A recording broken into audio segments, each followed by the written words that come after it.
Ce podcast vous est présenté par Audible.fr. Vous aimez les podcasts ? Vous allez adorer les livres audio. Téléchargez-les et écoutez-les sur votre smartphone. Avec l'offre d'essai, le premier livre audio est offert sur audible.fr/slate.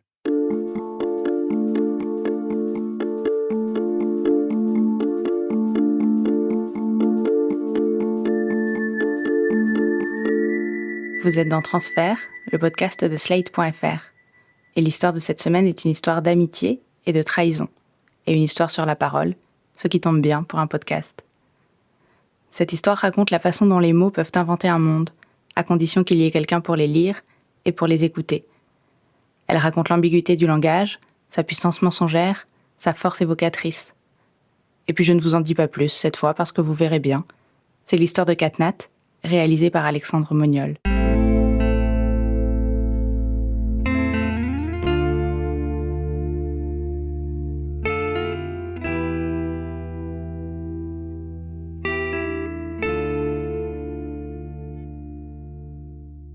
Moi, c'est une révélation, le blog. J'ai toujours adoré écrire. Vraiment, ça me fait un bien fou. C'est ce que j'appelle le processus d'élimination. Merci Romain Gary. Lire, écrire, c'est l'imagination sans limite. Et quand j'étais petite, je lisais énormément. Mais vraiment, je tapais des records quand même. Et puis des bouquins qui n'étaient pas forcément de mon âge. Et mon père avait l'habitude de dire à ma mère, qui était prof de français, prof de latin, on va la perdre. C'est pas bon de lire à ce point-là parce qu'elle est plus connectée au réel. C'était pas ses mots exacts, et c'était ça.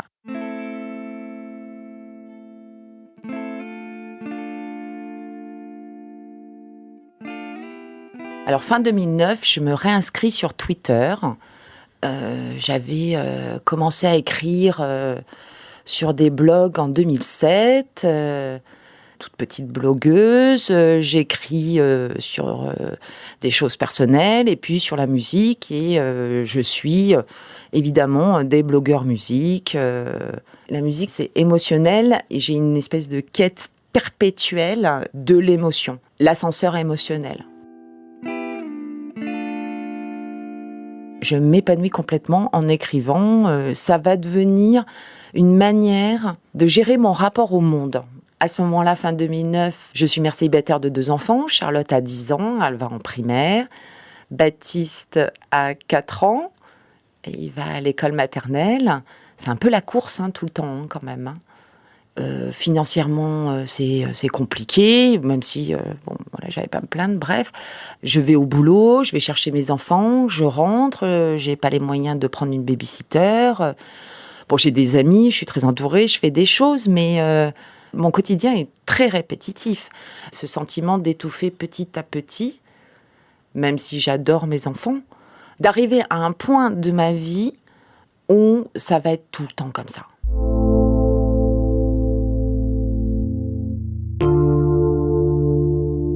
Et puis au bout d'un moment, mon attention est attirée parce qu'il y a un groupe comme ça qui s'est auto-surnommé ou qu'on a surnommé, je ne me rappelle plus, les Meupettes. Alors les Meupettes, ça fait référence aux petits vieux très désagréables dans le Muppet Show qui sont toujours en train de critiquer ou de ne pas être contents. Et ils sont 4 ou 5 comme ça. Ils sont très pointus en musique, très compétents, très intolérants. Tout est de la merde ou quasi. Et je me fais un malin plaisir de les emmerder sur Twitter toute la sainte journée. Mais on rigole beaucoup et puis j'apprends beaucoup parce que les mecs sont bons et les mecs sont pointus. On se parle sur Twitter, on se parle sur message privé. Ça marchait comme un flipper. Comme si on était chacun le truc là qui renvoie la balle. Et hop, ça partait dans tous les sens. On se lit les uns les autres. Il y a une espèce d'émulation comme ça sur l'écriture qui est assez intéressante. Il y a JS, il y a Benjamin, il y a Olivier, il y en a peut-être un autre, et il y a Ulrich.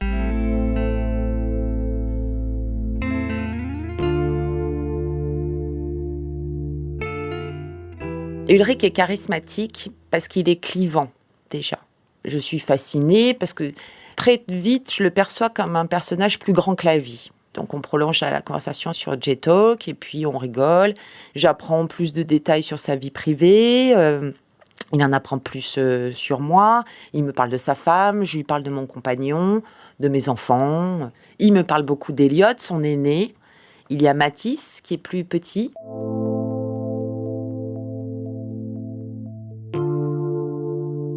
Olivier, Benjamin, ils sont plutôt très potes avec Ulrich. Et Benjamin, c'est devenu une blague parce qu'il fait des recherches sur Ulrich tout le temps. Il est très, très curieux. Olivier, il lui fait pas confiance pleinement. C'est vrai que c'est un personnage haut en couleur, donc il suscite des questions.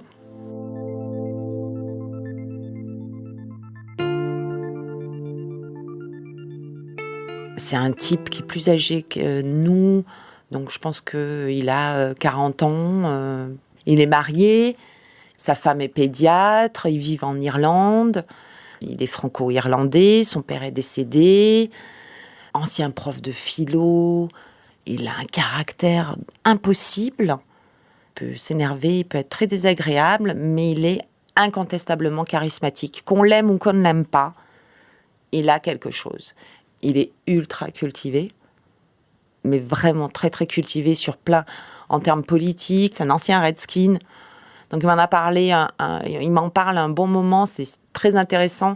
Il m'avait donné plein de références de documentaires, d'articles à lire sur le sujet. Il est super calé en musique. Oui, c'est un puits de science. Enfin, j'ai l'impression que même c'est un puits sans fond de science. Donc je suis fascinée, ouais. On se parle comme ça au début, et puis au fur et à mesure, je ne saurais pas trop expliquer comment, mais ça va devenir quotidien. Comme quelqu'un qu'on trouve quand on rentre à la maison, qu'on se pose et à qui on raconte sa journée. On ne se voit pas, c'est exclusivement par chat, mais parce qu'il ne vit pas en France, et qu'il est très clair, il ne reviendra pas en France, il ne supporte pas ce pays. Il est entériné que je ne le verrai jamais. Au final, il se résume à une photo, son avatar, et il n'y en a aucune autre. Il a l'air d'être grand, d'avoir une espèce de coupe... on sent l'ancien punk dans la coupe, mais le punk genre en 2010, qui s'est un peu assagi. Il a l'air d'avoir le visage longiligne, il porte une chemise. Après, je me rappelle plus trop. Il sourit, je crois, sur la photo. Et ça se résume à ça. Et après, il n'y a que les mots. Et je crois que je suis suffisamment amoureuse des mots pour que cela suffise. On est dans les mots, on est dans l'écriture, on est dans la littérature.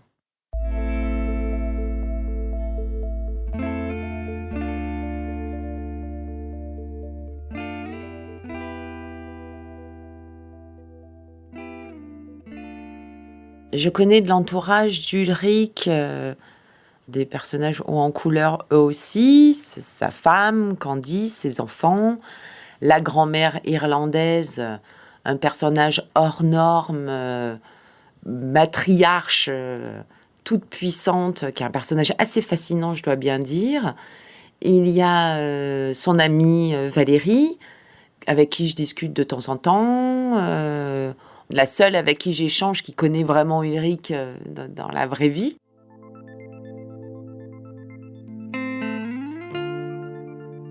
Quand la relation devient plus quotidienne, ça va être surtout le soir. Je rentre du boulot, Ulrich bosse chez lui. Il est freelance. Du coup, c'est salut, ça va, t'as passé une bonne journée, un peu un échange que je pourrais avoir si je vivais avec mon mec à ce moment-là. Et quant à moi, je me débat toujours un peu avec le fait que je suis mère célibataire et que c'est jamais évident d'élever des enfants seuls. Donc, bon à mal an, il devient un confident sur ma vie quotidienne. Il y a quelque chose de cet ordre-là. Par exemple, quand les enfants m'agacent, je suis très en colère, je vais peut-être me défouler sur le chat parce que je suis énervée, et il va me calmer, et puis on discute, et je trouve une solution. Parce que parfois, je me sens débordée par les enfants. Enfin, élever des enfants seuls, c'est écrasant. Enfin, tout est de votre faute. Donc, du coup, ça laisse place à des questions. Et effectivement, Ulrich me rassure beaucoup. Il me dit que je suis une bonne mère, que j'élève bien mes enfants. Parfois, il se permet de me donner un conseil. C'est comme si on était une zone tampon, l'un pour l'autre. Quelque chose qui fait que, à la maison, on revient plus calme. Je peux lui confier aussi mes difficultés au boulot. Parfois, c'est compliqué comme partout. C'est quelqu'un qui m'écoute et c'est quelqu'un pour qui j'ai toujours raison.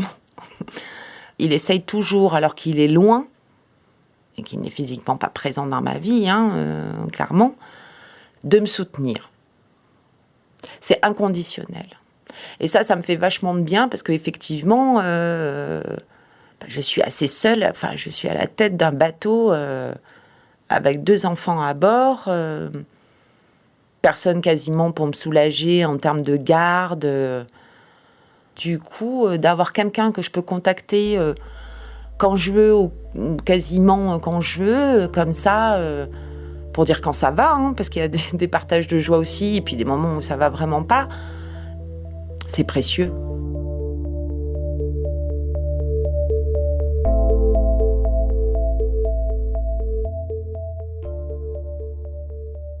Il me donne de la force et il me donne de l'énergie, incontestablement. Il me porte. Ulrich est mon allié, quoi qu'il arrive. C'est un soutien inconditionnel et je souhaite vraiment à tout le monde de connaître ça un jour. D'être porté à ce point-là, c'est pas rien.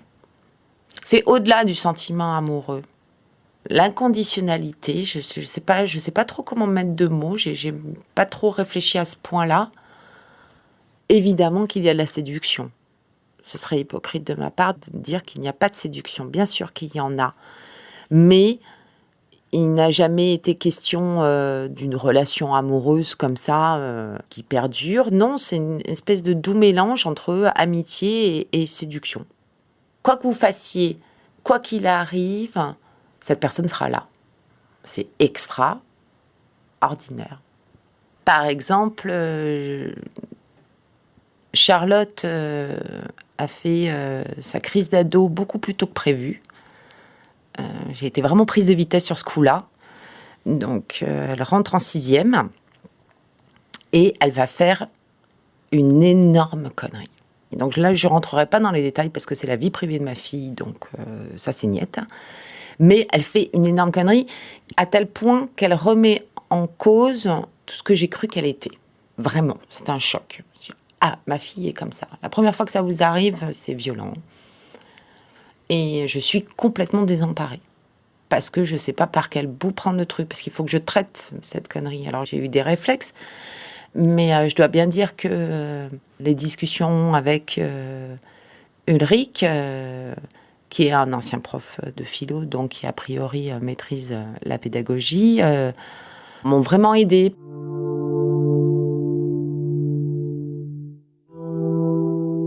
Mi-2010, il me demande d'écrire pour son blog, où je trouve qu'il écrit tellement bien que j'ai très peur d'écrire pour son blog. J'ai l'impression que je ne vais pas être à la hauteur. Donc je suis une bosseuse, moi je suis une scolaire, donc je bosse beaucoup, beaucoup. Et je lui envoie mon texte et il le publie.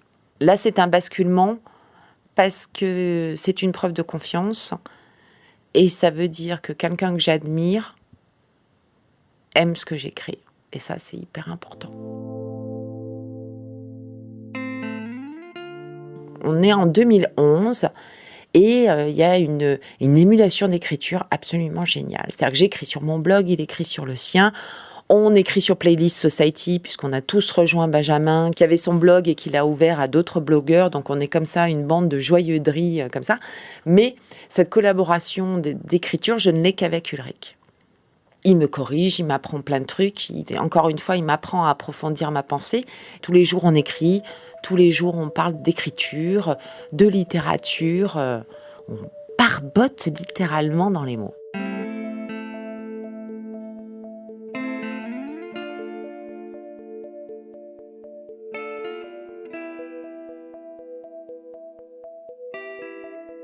bout d'1 an et demi, Ulrich m'annonce qu'il déménage. Sa femme, qui est pédiatre, a demandé un visa de travail aux États-Unis. Il se trouve que la famille d'Ulrich, en tout cas le père d'Ulrich, a une maison à Seattle. Le père d'Ulrich est décédé. Il en a hérité avec sa sœur. Et du coup, il y a une occasion absolument énorme de s'installer à Seattle. Je suis super contente pour lui. C'est une opportunité. Enfin, avoir une maison d'enfance à Seattle, c'est encore une fois, ça fait partie du personnage qui est plus grand que la vie. Personne n'a de maison de vacances à Seattle quand on est français. Donc je trouve ça super chouette. Le projet se goupille bien. Comme il travaille sur Internet, qu'il est directeur artistique ou je ne sais pas quoi, encore une appellation barbare de ce milieu, il va pouvoir continuer à travailler, trouver de nouveaux clients. Il est super content. C'est une période assez faste. C'est cool.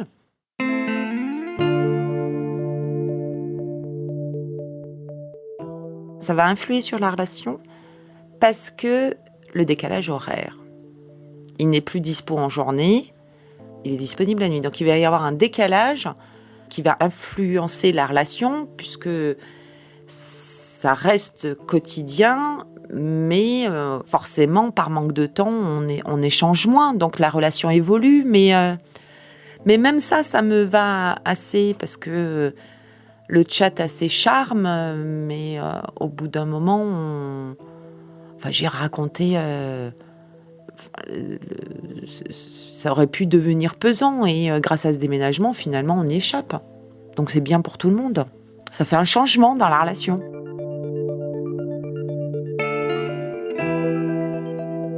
Juste avant son déménagement aux États-Unis, mi-2010, les jumeaux naissent. Et il me raconte la naissance des jumeaux. Sa femme voulait absolument un 3e enfant. Ulrich était un peu, c'est ce qu'il me raconte, un peu tangent. Mais les jumeaux arrivent, il l'annonce sur Twitter, il m'en parle. C'est un garçon et une fille. Owen et Isabelle de mémoire. Il est super content d'avoir une grande famille. Il est fou de joie d'avoir une fille. Et il l'annonce en grande pompe à tout le monde. Il raconte les nuits compliquées. Enfin, c'est un événement dans sa vie. C'est très, très important. Bon, en même temps, la naissance des jumeaux, en général, c'est assez important quand même. Je suis ravie pour lui. Je suis très admirative parce que 4 enfants, je ne sais même pas comment on peut signer quelque part. Là, j'avoue que je suis estomaquée, mais je suis super contente pour lui. Il m'apprend les prénoms des enfants. Et c'est marrant parce que je me dis, ça cadre pas avec les 2 autres. Il y a quelque chose qui est pas cohérent. Je sais pas pourquoi je me dis ça. Mais Elliot, Mathis, Owen et Isabelle, il y a quelque chose qui me chiffonne. En général, quand les gens ont des enfants, les prénoms sont relativement cohérents. Enfin, on comprend le cheminement qu'il y a eu. Bon, mes enfants s'appellent Charlotte et Baptiste. Ce sont 2 prénoms avec 3 syllabes, avec des T à la fin. Voilà. Et il y a quelque chose de pas fluide dans le choix de ces prénoms. Je sais pas, quelque chose qui me dérange.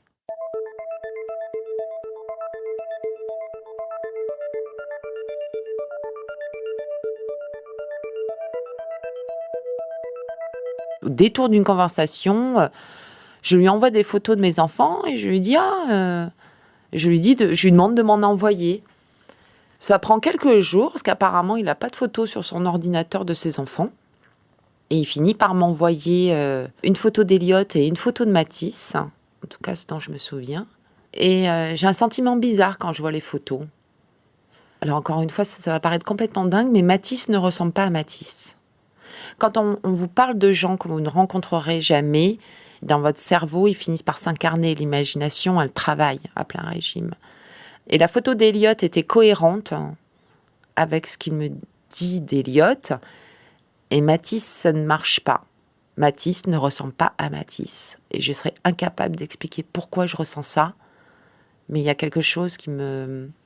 Je sais pas, qui est bizarre. Alors, c'est peut-être les photos qui sont pas prises au même moment, par la même personne. C'est indicible.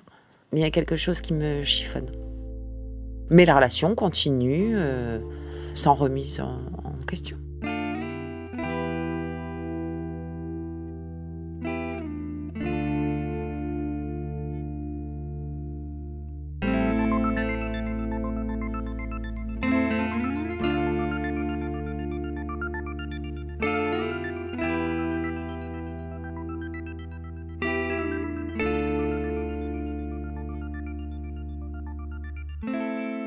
Avec Ulrich, les années passent. Le déménagement à Seattle avait déjà paramétré la relation autrement.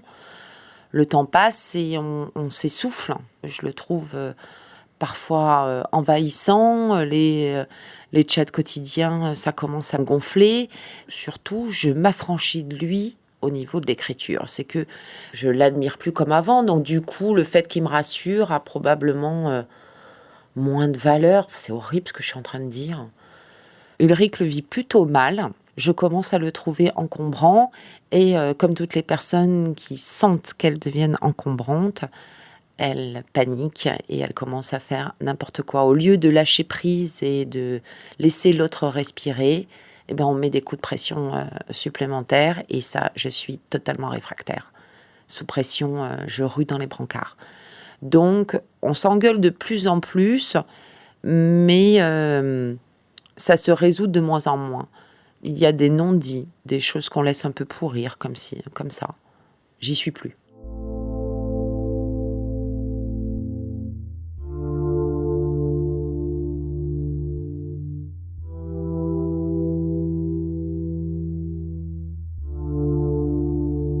À l'automne 2013, ça fait 3 ans qu'on a cette relation avec Ulrich.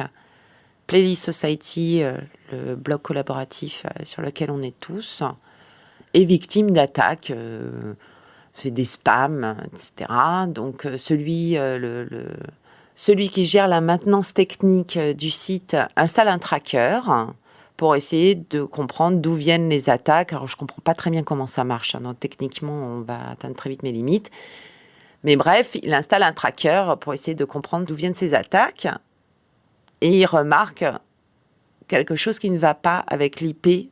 C'est l'adresse Internet qu'on a tous. À partir du moment où on a un ordinateur où on se connecte avec un appareil, on a une adresse et ça s'appelle un IP.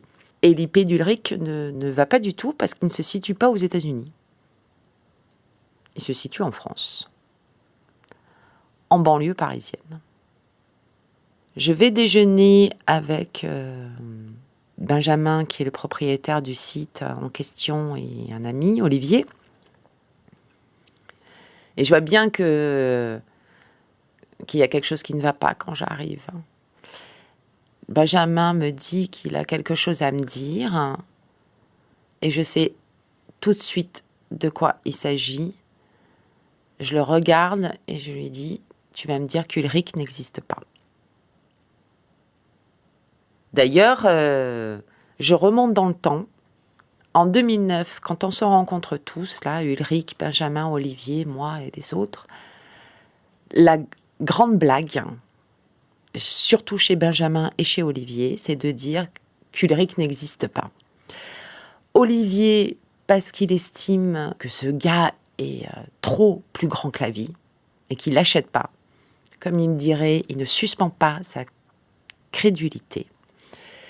C'est ce que j'avais expliqué un peu tout à l'heure, c'est too much, c'est trop. Benjamin a cherché partout sur Internet. Voilà, Ulrich, pour eux, n'existe pas, c'est quelqu'un d'autre. Et au fur et à mesure des années, c'est devenu un running gag. Et ça nous faisait beaucoup rire. Et je disais, oh, vous exagérez, les mecs, enfin, c'était n'importe quoi, c'était débile ce que vous racontez, ça tient pas la route. Et j'en ai parlé à Ulrich un jour, on a beaucoup rigolé là-dessus. Benjamin et Olivier pensent que tu n'existes pas, les cons. Enfin, on en a parlé. Et là, à ce déjeuner, je sais pas, il y a eu quelque chose dans le regard d'Olivier, dans la tête de Benjamin, où j'ai compris que la plaisanterie s'arrêtait. Benjamin m'explique qu'il a demandé donc à son frère, qui est responsable de la maintenance technique, de mettre un tracker et qu'il s'est aperçu que l'IP d'Ulrich n'est pas du tout américaine, mais banlieusarde parisienne. Et j'entends ce qu'il me dit, que c'est étrange. Et du coup, on échange, et je ne peux pas laisser quand même ça comme lettre morte. Donc, je propose de contacter Ulrich et de lui demander son numéro de téléphone sous un prétexte quelconque, et que j'ai vraiment besoin de lui parler. Donc je rentre chez moi pour demander le numéro de téléphone d'Ulrich, et je crois vraiment qu'il va me donner un numéro de téléphone. Je pense que je bascule d'un état à un autre. Et je me connecte sur chat, il est là, bonjour, ça va, machin. Écoute, j'ai vraiment besoin de te parler par téléphone, c'est urgent, file-moi ton numéro. Et la réponse est un non catégorique. Et il me précise même que même Valérie ne l'a pas. Et là, j'ai écrit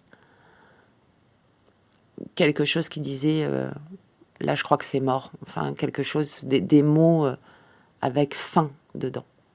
F-I-N. Mais il y a encore en moi un doute. C'est-à-dire que ça devient plausible qu'Ulrich n'existe pas, mais toujours pas certain. J'explique aux autres qu'il n'y aura pas de numéro de téléphone. La chose est entérinée pour eux.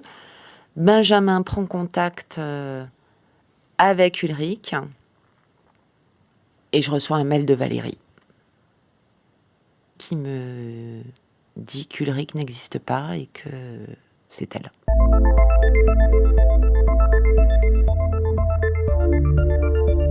Valérie est la fameuse amie d'Ulrich avec qui je suis allée boire un verre quelque temps auparavant.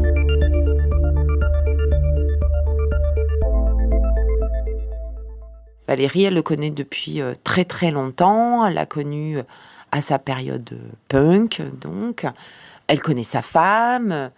Ils ont écrit ensemble, ils ont eu des blogs ensemble. C'est une amie chère à son cœur. Et bon an, mal an, en 2012, avec Valérie, on commence à échanger sur les réseaux sociaux.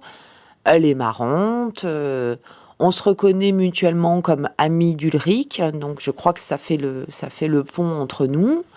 Elle le connaît très très bien. Parfois, comme on échange sur les réseaux sociaux, parfois ça déborde un peu sur chat.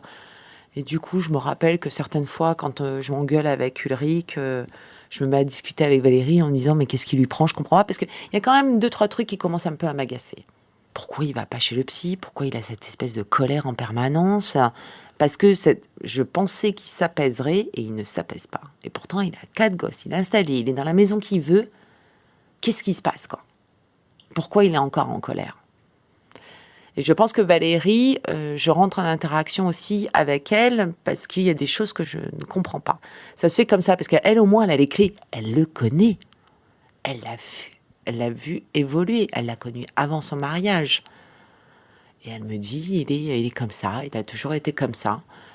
Et puis, ce sont pas des échanges très poussés. Je lui pose quelques questions, mais très rapidement, je me rends compte qu'elle va pas pouvoir me donner les clés que je veux. Ça reste très superficiel, mais elle est sympa. Donc, en juillet 2012, quelque chose comme ça, il fait beau, on décide d'aller boire un verre. Puis je suis très curieuse de savoir à quoi elle ressemble.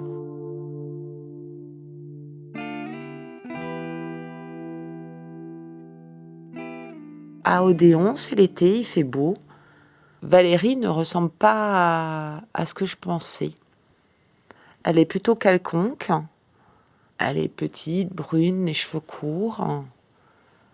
Et elle ne dégage pas... elle n'a pas le charisme d'Ulrich. Mais évidemment, le sujet principal de notre conversation sera Ulrich, puisque c'est notre dénominateur commun. Je lui pose plein de questions sur sa jeunesse. Elle me parle de sa rencontre avec Candice, comment il était jeune, les difficultés qu'il a rencontrées, puisque c'est un ancien toxico, et que c'est sa femme qui l'en a sorti d'ailleurs. Candice, c'est sa femme.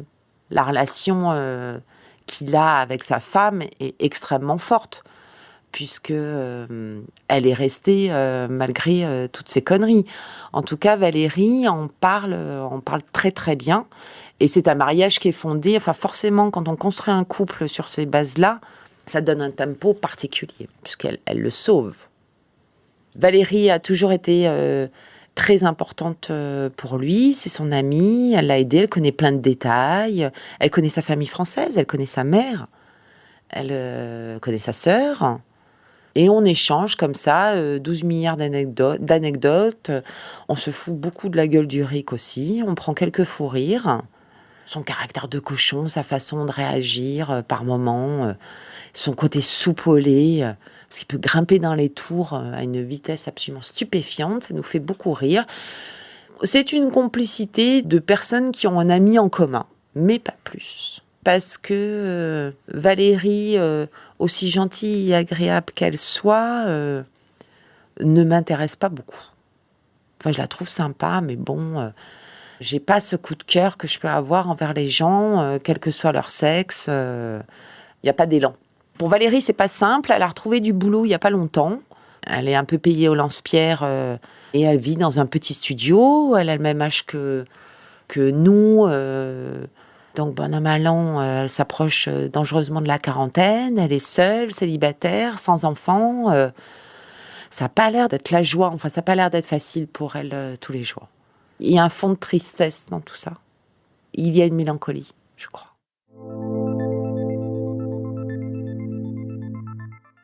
On doit rester 2 heures ensemble et vers 20 heures, on se sépare. En se promettant de reboire un verre. J'ai pas spécialement envie de la revoir. En fait, je m'en fous, quoi. Il y a quelque chose de vide et quelque chose de gris chez cette personne. Assez insipide, elle manque de caractère. C'est le jour et la nuit entre Valérie et Ulrich. Elle a rien à voir avec Ulrich et elle a rien à voir avec moi.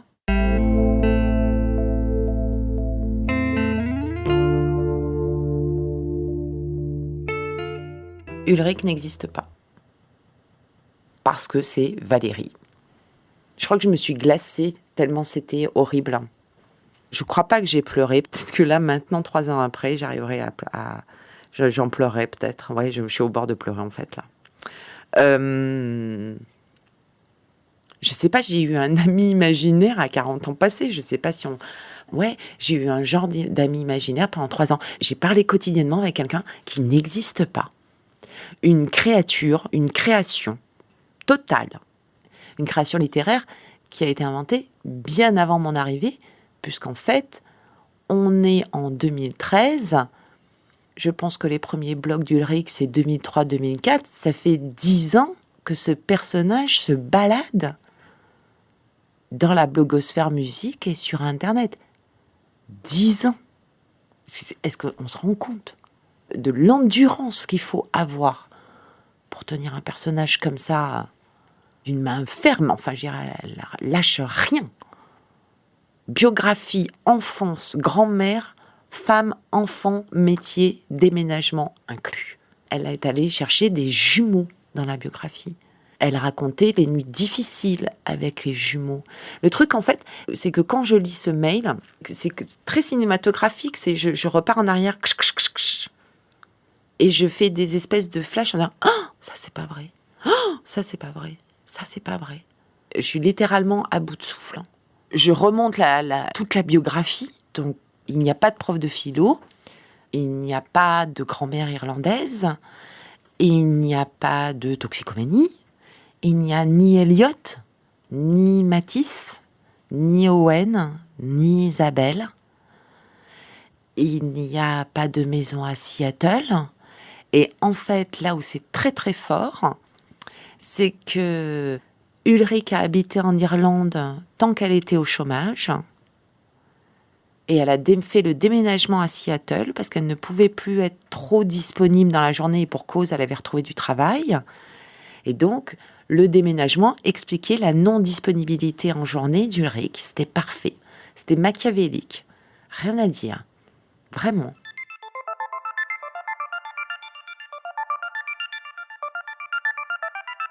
Elle me répond qu'elle respectera ma décision, évidemment. Ulrich était un jeu au départ. Alors en tout cas, c'est ce qu'elle me dit. Un avatar, elle se marrait et plus le temps a passé, plus cette créature de fun est devenue envahissante, monstrueuse. Je pense que le problème, c'est que Ulrich a eu plus de succès qu'elle s'est laissée complètement dépasser et que c'est devenu effectivement une forme de drogue. J'imagine que sa vie était pas simple. Enfin, quand on est au chômage, c'est jamais simple. Ulrich remplissait sa vie. Elle a laissé continuer. Elle s'est laissée complètement dévorer par sa propre créature. C'est peut-être pour ça que je l'ai trouvée vite. Finalement, elle remplissait tellement Ulrich de détails, de choses super intéressantes, de culture, que forcément, Valérie, son auteur, semblait fadasse à côté. Je crois que je lui ai dit qu'elle était plus à plaindre. Enfin, il y avait de la compassion, je crois. Mais que c'était une malade et que je ne voulais plus jamais la revoir.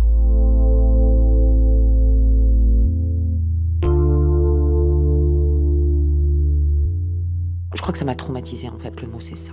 Parce que derrière, j'ai pu laisser rentrer personne. Et puis surtout, ce que ça dit de moi, ma capacité de déni, la honte. Comment une adulte digne de ce nom, responsable, qui s'estime intelligente, a pu tomber dans un panneau pareil et puis que ça dure aussi longtemps. Parce que vraiment, ce qui est fou dans cette histoire, c'est le temps, c'est en nombre d'années.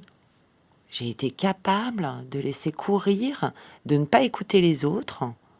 Parce que si Ulrich a duré aussi longtemps, c'est ma foi en lui qui lui a permis de survivre aussi longtemps, je pense. Il aurait disparu avant si je n'avais pas été là. Et je crois vraiment que j'ai une imagination débordante, j'ai une capacité à rêver absolue, et que ça m'allait assez bien, cette histoire littéraire, où tout était mots, et quand il n'y avait pas de mots, il n'y avait que l'imagination. J'ai adoré ce truc-là.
Cette histoire était signée Alexandre Moniol et merci à Cryde qui nous l'a faite parvenir.